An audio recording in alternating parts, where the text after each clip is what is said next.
These are the top 5 normal images, with their disturbing background stories. A man smiles for a photo wearing a bright yellow jumper, with his equally smiley son hoisted on his shoulders. They are a couple of excited Spanish tourists visiting the town of Omagh in Northern Ireland. They stand in front of an innocuous red car on a busy street. The year is 1998, and that red car was packed with around 500 pounds, 226 kilograms of fertilizer-based explosives that would detonate moments after that photo was snapped. It was a terrorist attack orchestrated by the Real Irish Republican Army RELIRE, a splinter group from the IRA that did not agree with the ceasefire that the IRA had agreed upon earlier that year. The explosion would kill 29 people, injure 220, and spark national and international outrage. The two in the photo would miraculously survive, though the photographer would unfortunately die. Legs stretched out in front of him, a notebook and pen on his lap.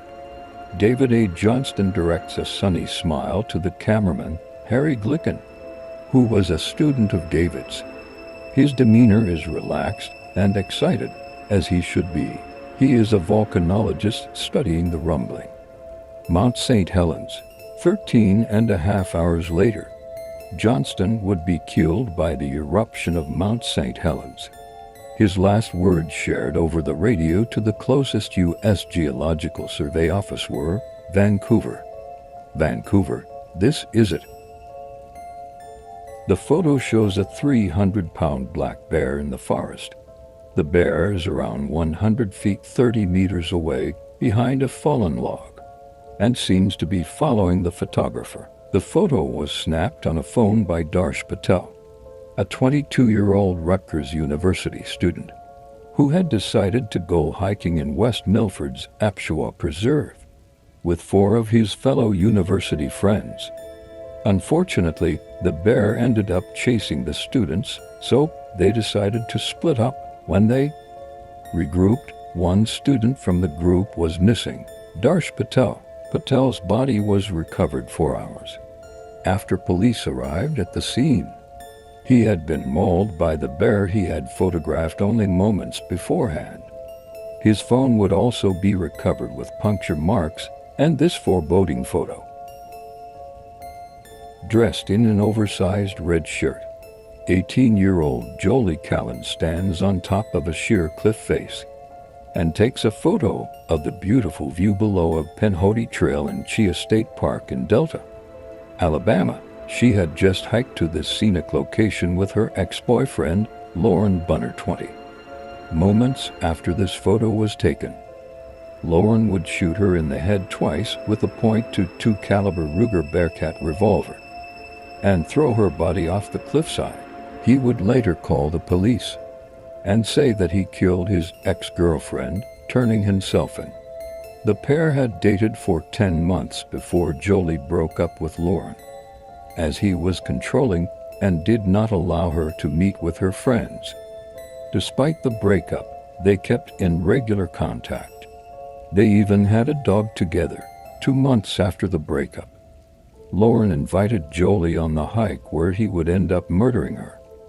Lauren Bunner was sentenced to 52 years in prison. The photo shows 2 people, a man and a woman standing side by side. The photo is a still from a popular TV show called The Dating Game, which aired in the 1970s. The woman's name was Cheryl Bradshaw. The man beside her, Rodney James Alcala. At the time of his appearance, Rodney was in the middle of a murder spree. He committed 5 murders between 1977 and 1979.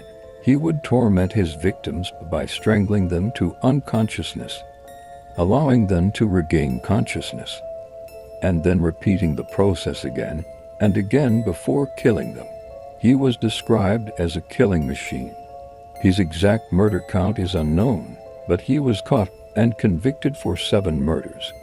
He appeared on The Dating Game as a successful photographer who got his start when his father found him in the darkroom at the age of 13, fully developed. Between takes, you might find him skydiving or motorcycling. He won the date with the bachelorette Cheryl Bradshaw. She, however, refused to go on a date with him, calling him creepy. He would later go on to murder 3 additional women after this appearance, and some speculate that the rejection was a driving factor. If you want part 3, then comment down below. Let's aim 1,000 likes in this video. Till then, bye.